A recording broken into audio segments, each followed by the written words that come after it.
Olá, moçada, tudo bem? Vamos continuar hoje a aula sobre fontes de energia, segunda parte de fontes de energia aqui no Brasil. Lembre que na primeira aula que nós tivemos, que foi o módulo 25, nós vimos exclusivamente o caso do petróleo. Agora nós vamos ver as demais fontes de energia, tá ok? Eu vou continuar aqui no início desta aula com os combustíveis fósseis. Carvão mineral, turma, vamos ver como é que está o Brasil aí neste caso. O carvão mineral ele é utilizado aqui no Brasil em siderúrgicas, que são as fábricas, as indústrias que produzem o aço. Então, o carvão mineral é queimado nos altos fornos das siderúrgicas e também em termoelétricas. Termoelétrica, turma, é uma usina que queima algum combustível para gerar calor. O calor aquece a água. A água é transformada em vapor e o vapor sob pressão, ele passa pelas turbinas ligadas aos geradores de energia elétrica, tá ok? Esse é o uso que nós fazemos aqui no Brasil. O Brasil não tem muito carvão, não. A quantidade de carvão mineral que nós temos aqui é pequena. As maiores jazidas de carvão mineral estão em países do hemisfério norte. O carvão mineral brasileiro, ele também é de baixa qualidade. Ele tem muitas impurezas, ele tem um teor calorífico baixo, ele produz muitas cinzas. Tá? E as nossas reservas estão basicamente concentradas na região sul do Brasil. Veja aí a distribuição. Ó. 2% lá no Paraná, 12% em Santa Catarina e 86% no Rio Grande do Sul. Aqui alguns gráficos para ilustrar isso que eu estou mostrando para vocês. Tá? Perfeito? E aí o Rio Grande do Sul realmente como maior destaque. Tá? Muito bem. E lembrando que o carvão mineral é um combustível fóssil, ele não é renovável e ele é muito poluidor. Ele compromete muito o meio ambiente, tanto no local de extração, quanto na hora em que ele é queimado. Tá? Então, é um dos combustíveis fósseis mais condenados em termos de impacto ambiental. O uso no Brasil é pequeno. Aí a tendência, no médio e longo prazo, é diminuir ainda mais. Ok? Muito bem. Aqui, turma, eu vou apresentar para vocês, né, um esquema de como o carvão mineral se formou ao longo do tempo. Lembre lá de geologia e relevo, turma, lá no período carbonífero da era paleozoica carbonífero. Lembra? O soterramento de material vegetal que foi sendo coberto por camadas de sedimentos. Essas plantas mortas foram sendo decompostas lentamente. Aí, ao longo do tempo, milhões e milhões de anos, se fossilizou, se transformando no carvão mineral. Esse é o esquema mostrado aqui através das figuras. Perfeito? E aqui um mapa mostrando as principais localidades onde há jazidas de carvão mineral no sul do Brasil. Essa região de Candiota aqui bastante importante. E em Santa Catarina, o Vale do Tubarão, no sul do estado. Tá ok? Muito bem. E agora vamos para outro combustível fóssil, o gás natural. O gás natural, dentre os combustíveis fósseis, ele tem aí algumas vantagens. Ele é menos poluente e mais fácil de ser transportado. Tá? Ele pode ser utilizado em residências, ele pode ser usado em veículos, é o chamado gás natural veicular, nas indústrias como fonte de energia térmica, e em termoelétricas também para produzir a energia elétrica. Perfeito? Ele tem uma utilização mais diversificada aí. Percebeu? Agora, para utilizarmos mais o gás natural, por enquanto ele tem uma participação modesta, mas poderá aumentar a participação do gás natural na nossa matriz energética, pelo menos no médio prazo. Só que para isso ocorrer, o que a gente precisa? Ampliar reservas conhecidas, porque nós ainda importamos perto de 1/3 do gás natural que consumimos. Então, nós precisamos da descoberta de novas jazidas de gás, aumentando a produção brasileira. Isso vem ocorrendo? Sim. Por exemplo, na camada pré-sal, na Bacia de Santos, como eu falei na aula anterior do petróleo. E mais, investimentos para ampliar a rede de gasodutos e de distribuição, que ainda é uma rede muito modesta. Isso para levar o gás natural a mais consumidores. Moçada, o mercado do gás natural, que estava nas mãos da Petrobras, ele vem sendo progressivamente aberto. Nós temos mudanças recentes neste mercado. A própria Petrobras está se retirando bastante deste segmento para ficar concentrada no petróleo. Tá? Isso tudo que eu estou te falando de atualidades, entenda, estou gravando essa aula para você, setembro de 2020. Tudo pode mudar, é claro. Tá? Mas a expectativa, a perspectiva que a gente tem nesse caso, é que com essa abertura, mais investimentos possam ser feitos no setor de gás natural, com a participação de novas empresas, ampliando a produção, ampliando a distribuição e até barateando o gás, pelo fato de haver concorrência. Tá? Então, isso será muito positivo para o país, é uma alternativa interessante para o Brasil, pelo menos no médio prazo, como eu falei. Tá? Então, deve ser uma opção complementar importante, interessante para o Brasil nessas próximas décadas. Tudo bem? Bom, agora vejam aqui, ó, turma, como eu disse, a nossa rede de gasodutos e de distribuição, ela ainda é bastante modesta. Tá? Nós temos aí alguns gasodutos que eu estou mostrando para vocês, mas é pouco, né? O maior destaque é o Gasbol, é o gasoduto que traz o gás natural da Bolívia para cá. E aí ele tem ramificações pelo Sudeste e Sul. Tá? Seguindo aqui outra imagem, né? Vejam aqui este mapa, os principais gasodutos do Brasil, com um pouco mais de detalhes, aqui na faixa leste. Então, algumas informações aí de extensão. Mas veja, você pode somar essas extensões. Moçada, é pouco. O Brasil é gigantesco. Então, o transporte por dutos aqui no Brasil ainda é muito limitado. Oleodutos, gasodutos. A gente precisa expandir muito mais isso daí. Tá ok?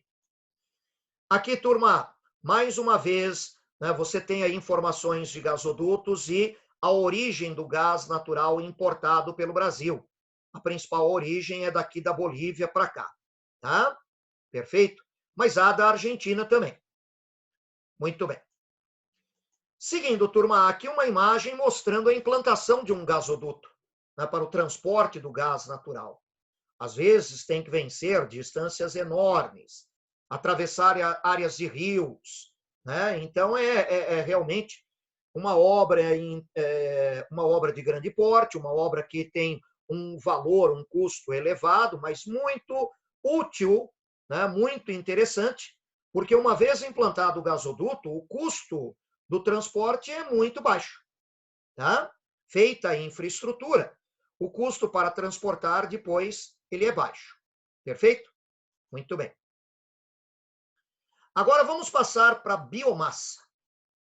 Biomassa, turma, são produtos de origem de seres vivos, vegetais e animais, que podem ser usados como finalidade energética. Por exemplo, lenha e carvão vegetal, que nada mais é do que madeira queimada. Tá? É uma energia muito primitiva. Se você pensar, lenha, carvão vegetal, é a fonte de energia que o homem das cavernas utilizava quando ele aprendeu a fazer o fogo. Tá? E o consumo está em queda. Há várias décadas o consumo tem diminuído. Vai ficar meramente residual.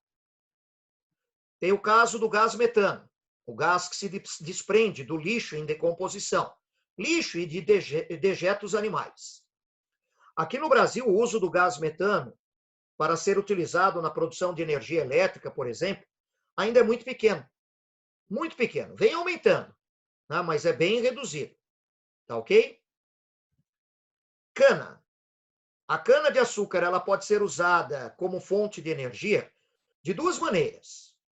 Podemos aproveitar o bagaço da cana. Esse bagaço ele é queimado para gerar calor e aí gerar a energia elétrica pelo princípio de uma termoelétrica. Isso ocorre nas usinas de açúcar e álcool, porque elas produzem muito bagaço de cana e aproveitam esse bagaço na geração de energia termoelétrica. E o etanol, né, que é o combustível usado em veículos. Começou a ser usado lá no final dos anos 70, com a criação do Proálcool, do Programa Nacional do Álcool Combustível, como eu mencionei para vocês na aula anterior que eu tratei lá do petróleo. O programa do álcool aqui no Brasil foi muito bem sucedido, foi um sucesso, e hoje uma boa parte da frota brasileira de veículos utiliza o etanol. É menos poluente do que gasolina e diesel e é renovável. E envolve tecnologia brasileira. Tem o biodiesel. O Programa Nacional do Biodiesel, criado no começo deste século XXI, ele envolve o uso de óleos vegetais como combustível para veículos. Seria algo semelhante à ideia do proálcool, mas não um álcool, um óleo vegetal. Tá? Vários tipos de vegetais podem ser utilizados para produzir esse óleo, que seria usado como combustível em veículos. Vários. A evolução do Programa Nacional do Biodiesel tem sido um pouco lenta. Esperava-se realmente um ritmo um pouco mais acelerado, porque, afinal de contas, nós já temos uma certa experiência acumulada com o etanol obtido da cana, né? Mas ele vem evoluindo, sim. A ideia é substituir o diesel obtido do petróleo. O diesel obtido do petróleo, de um recurso não renovável, ele é mais poluente. O biodiesel é renovável e menos poluente. E o Brasil tem uma enorme facilidade para produzir o biodiesel. Vejam, na verdade, o esquema básico disso é uma transformação de energia. Seja o biodiesel, seja o etanol obtido a partir da cana, o que você tem, na verdade, aí é uma transformação de energia. A planta absorve a energia solar, a luz solar, realiza a fotossíntese. A planta vai servir, depois que ela passa por um processo químico, para a produção deste combustível, seja o etanol a partir da cana, pela fermentação do caldo da cana, seja o óleo vegetal obtido de uma série de vegetais. Tá? Esse óleo vegetal pode ser até óleo reciclado. Por exemplo, o óleo de soja que foi usado para fritar batata. Pode ser usado? Pode. Ele é reciclado e pode ser utilizado, sim. Tá? E aí, então, vai chegar aos veículos que vão utilizar este biodiesel. Certo? Veja aqui que interessante, turma. Produção por hectare de plantas utilizadas na produção de biocombustíveis. O etanol é um biocombustível. Tá? Agora, o etanol ele pode ser produzido a partir de vários vegetais também. Este álcool pode ser produzido da cana, da beterraba, do milho, do trigo. Lembre, lá nos Estados Unidos eles usam o milho, aqui a gente usa a cana. O rendimento da cana é o melhor aí, comparativamente aos demais. O rendimento por hectare. E aqui para o biodiesel. Olha, óleo de dendê, do pinhão manso, de canola, de cevada, de girassol, de soja e muitos outros. Nós temos até usado mais o óleo de soja, porque nós temos uma produção de soja muito grande, né? Perfeito? E nós podemos produzir o biodiesel, turma, em todo o país, porque todas as regiões brasileiras têm algum tipo de vegetal, né, adequado à produção deste óleo vegetal. Olha aqui, ó, pelo mapa, o que está colocado, todas as regiões têm algum vegetal vantajoso aí para a produção do biodiesel. Produtos muito simples, que às vezes são totalmente desprezados, como a mamona. Você encontra a mamona no mato. Aí você pega a mamona com um estilingue para ficar atirando. Pelo menos quando eu era criança, o pessoal fazia isso. Né? Tá? Hoje o pessoal da cidade nem conhece a mamona. Tá? E aqui, turma, vejam o rendimento. Ó. O teor médio de óleo percentual obtido da soja, 20%. Veja, do girassol, chega a 45%. Do amendoim, 45%. Da mamona, 48%. Canola, 38%. Pinhão manso, 38%. Tá? Esse é o percentual de óleo obtido de cada um dos produtos aqui. E aqui o rendimento médio por hectare. Aí o dendê ganha fácil. Ó. Tá? Por hectare ganha muito fácil. Seguido do pinhão manso. Tá? Mas veja, todos eles são viáveis economicamente. Todos eles. Perfeito? Então é um programa interessante aí de energia renovável.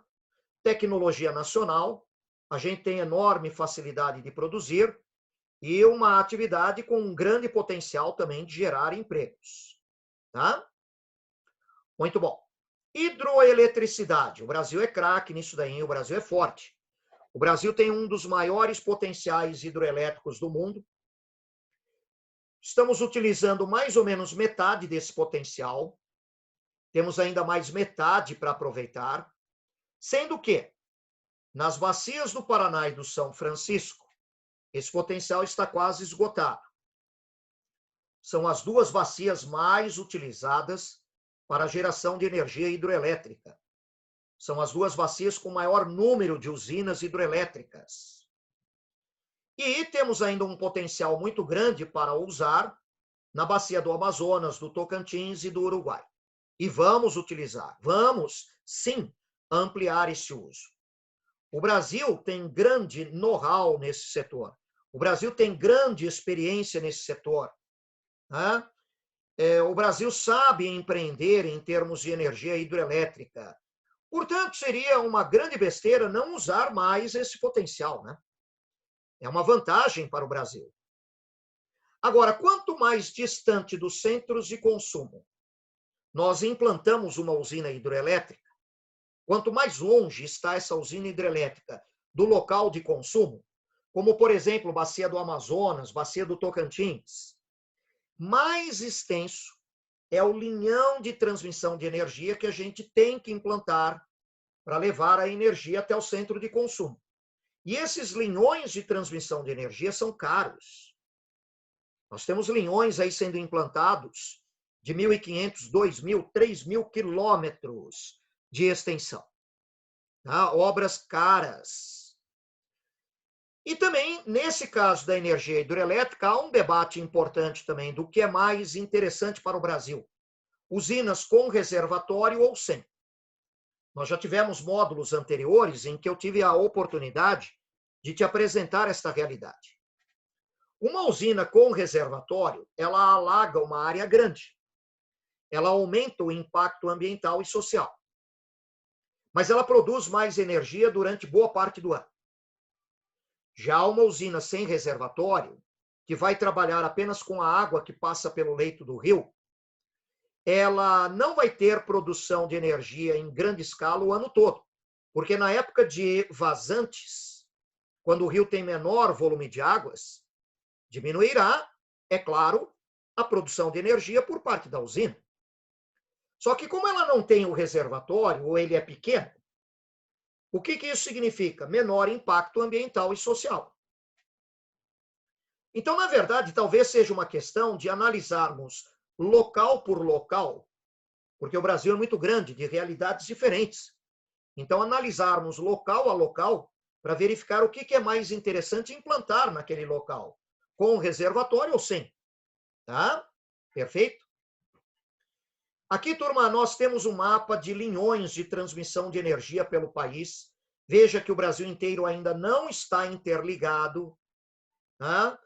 E muitas áreas do Brasil ainda não têm essa chegada da energia. Roraima, por exemplo, recebe energia elétrica da Venezuela. E a Venezuela tem estado numa situação dramática. Então, veja o risco de desabastecimento em Roraima. Então, tem áreas vazias aí do território brasileiro aí em termos de linhões de transmissão. Precisamos mais. Só que isso implica o quê? Um custo mais elevado. Tá? Muito bem.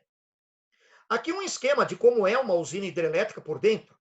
Então, nós temos aqui a barragem hidrelétrica, a formação do reservatório de água.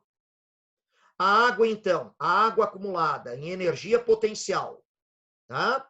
Pelo movimento, essa energia potencial se transforma em energia cinética de movimento.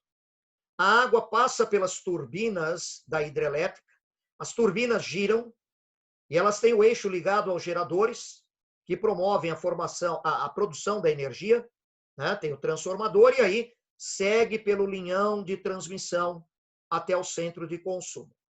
E aí depois a água segue pelo rio abaixo. Tá ok? Esse é o esquema, portanto. Agora chegamos a uma energia polêmica, a nucleoelétrica, a geração de energia elétrica por centrais nucleares. Também pode ser chamada de termonucleoelétrica. No Brasil, a participação deste setor é pequenininho.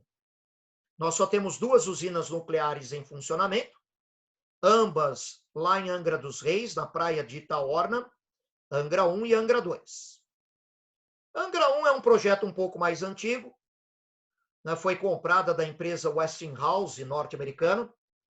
Angra 2 já é um projeto mais novo. Angra 2 faz parte daquele acordo nuclear que o Brasil havia feito com a antiga Alemanha Ocidental, acordo nuclear este que fracassou, porque o Brasil não teve recursos financeiros para seguir adiante com esse programa. O problema foi de dinheiro, falta de dinheiro. Tá? Angra 2 produz o dobro da energia de Angra 1. E lá mesmo na praia de Itaorna temos em construção Angra 3. Aí está uma novela, turma. Angra 3 começou a ser construída muitos anos atrás. A construção foi paralisada logo no começo por falta de dinheiro. O presidente Lula colocou a ideia para reativar a construção de Angra 3. A construção foi reiniciada. Tivemos novas interrupções. E nesse momento em que eu estou gravando esta aula para você, ainda não há uma previsão oficial da entrada em funcionamento de Angra 3. Está bem evoluído, então eu acho que o ideal é terminar, sim. O custo ainda é alto, mas deve ser terminada, deve ser concluída. Tá? E o presidente Lula, na época, ele também levantou a possibilidade de nós retomarmos o programa nuclear, instalando novas usinas de porte médio, algumas no Nordeste e algumas aqui no Sudeste. Por enquanto, essa ideia não evoluiu. A possibilidade continua existindo. Mas isso não evoluiu até esse momento, setembro de 2020. Tá? Muito provavelmente, se isso vier a acontecer, nós deveremos contar com a participação da iniciativa privada. Claro que teremos que mudar regras para que haja a possibilidade de empresas privadas participarem deste setor que é considerado estratégico. Quais são os maiores problemas do uso da energia nucleoelétrica? O custo elevado. O custo ao longo do tempo até diminuiu, mas ainda é alto. E o destino do lixo nuclear, o lixo radioativo produzido pela usina nuclear. É um lixo muito perigoso. Já tive a oportunidade de falar disso para vocês nas aulas de meio ambiente. Tem que ser transportado e armazenado com o máximo cuidado. Correto? Moçada, aqui está o esquema de uma usina nucleoelétrica. O reator nuclear, né? Onde ocorre a reação nuclear controlada. Isso gera calor. O calor aquece a água, transformando a água em vapor. O vapor passa pelas turbinas, girando as turbinas ligadas aos geradores, produzindo a energia que é conduzida pelos linhões de transmissão até os centros de consumo. Este vapor, ele é resfriado, volta a ser água em estado líquido, volta aí para o vaso ligado ao reator. Tá? Portanto, veja, o que está lá dentro do vaso de contenção não tem comunicação com o mundo exterior. Nem o reator nuclear e nem esta água. Tá? É um sistema fechado, correto? A água que é usada para resfriamento vem de fora e depois ela é liberada de volta ao meio ambiente, sem contaminação. Tá? Sem contaminação. Perfeito? Muito bem. Aqui uma imagem obtida do Google. Gente, eu obtive essa imagem dias atrás, preparando esta aula para vocês. Tá? Nossa, mas não é sigiloso, usina nuclear, tecnologia nuclear. Gente, acaba com isso. A tecnologia moderna de hoje em dia permite você olhar qualquer parte do planeta nos mínimos detalhes. Então, isso aqui eu obtive aqui em casa, pelo Google, né? Tirei o print da tela, tá aí para vocês. Tá? Se eu quisesse aproximar até mais, eu aproximaria. Tá? Então, aí está a praia de Itaorna, em Angra dos Reis, onde estão as nossas centrais nucleares. Tá? Angra 1, Angra 2, perfeito? Muito bem. Nós usamos a água do mar para o resfriamento na usina, ou nas usinas, certo? Muito bem. Que vantagem tem, antes de entrarmos aí nessas opções, né? Quais são as vantagens da energia nucleoelétrica, turma? A usina nucleoelétrica, ela ocupa um espaço pequeno. Tá? O impacto dela é reduzido. Ela não é poluente, ela não emite nada para fora. Como eu disse, é um sistema totalmente fechado. Em tempos de aquecimento global, digamos que um país tenha que optar entre queimar carvão e petróleo ou usar uma usina nucleoelétrica. Qual é a melhor opção para este país? Nucleoelétrica. Tá? Porque ela não contribui para o aquecimento global. Tá? O carvão e o petróleo, sim. Percebeu? Uma usina nucleoelétrica, ela funciona 24 horas por dia. Ela produz energia independentemente dos fatores naturais. Pode estar chovendo ou fazendo uma seca, a usina nuclear ela funciona. Com calor ou frio ela funciona. De dia ou de noite ela funciona. Com vento ou sem vento ela funciona. E ela pode ser instalada perto dos centros consumidores, reduzindo aquele gasto com grandes linhões de transmissão. Por que essas usinas foram instaladas em Angra dos Reis? Porque fica a meio caminho entre dois grandes centros consumidores de energia, São Paulo e Rio. Tá ok? Beleza? Muito bem. Agora vamos trabalhar aqui com a usina eólica, né, com a produção eólica e o xisto. Eólica, turma. Produção de energia elétrica a partir da força dos ventos. O Brasil tem um grande potencial eólico, um dos maiores do mundo, mas não é em todo o território brasileiro. Ele se concentra mais no Nordeste e no Sul, principalmente Nordeste. É uma energia renovável, limpa, não emite poluentes para a atmosfera. O custo dos equipamentos, que no início era um custo alto, vem sendo reduzido. Já temos aqui no Brasil várias fábricas produzindo equipamentos eólicos.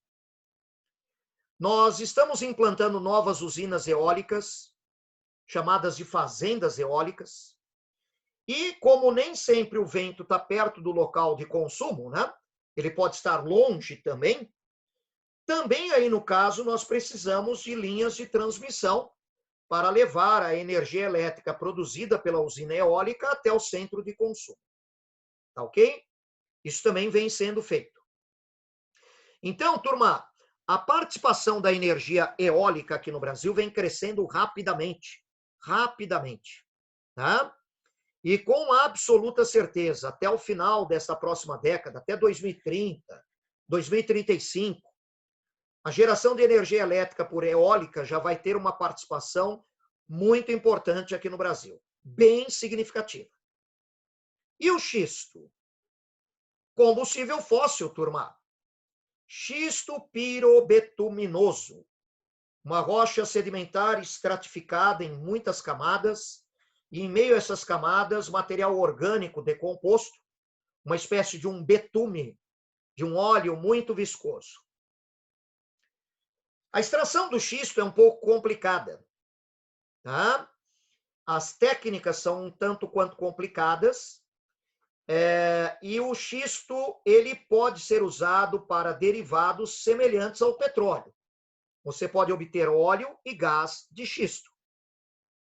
Nos Estados Unidos, este setor, este segmento, está crescendo rápido.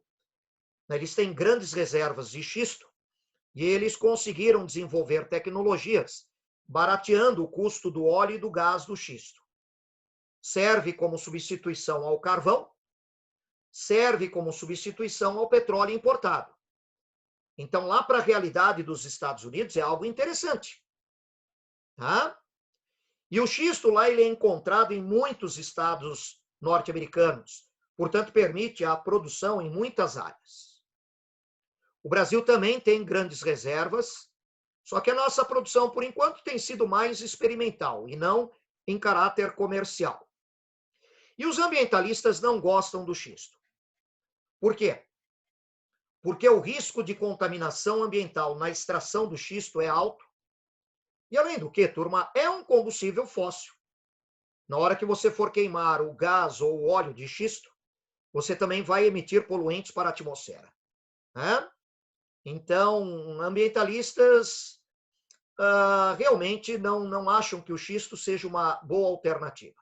Agora, em locais em que não há outras alternativas e tem o xisto, inclusive aqui no Brasil, pode ser uma opção, como geração de energia.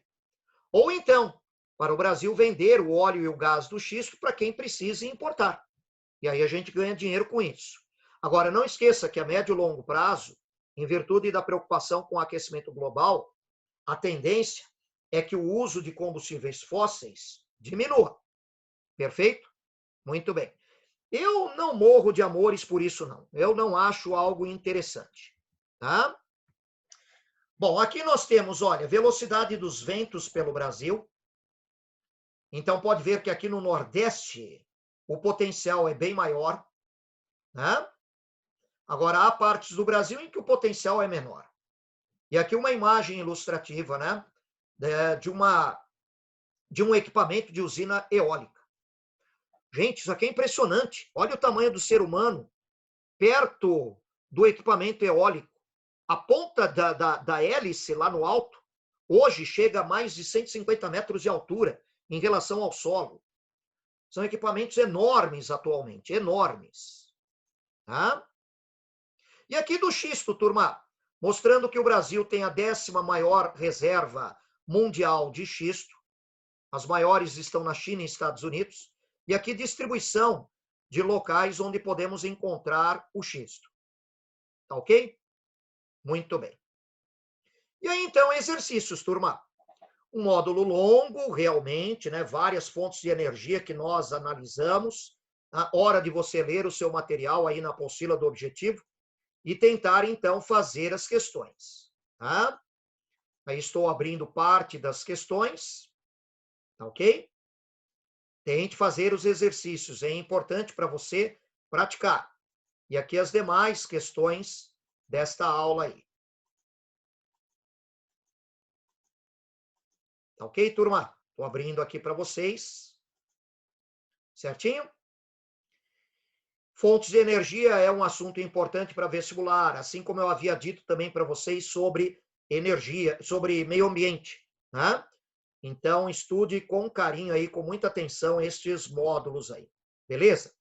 E aí estamos terminando, então, fontes de energia no Brasil. Tá? Próxima aula será um outro assunto. Um grande abraço para todos aí, tá? E até a próxima aula.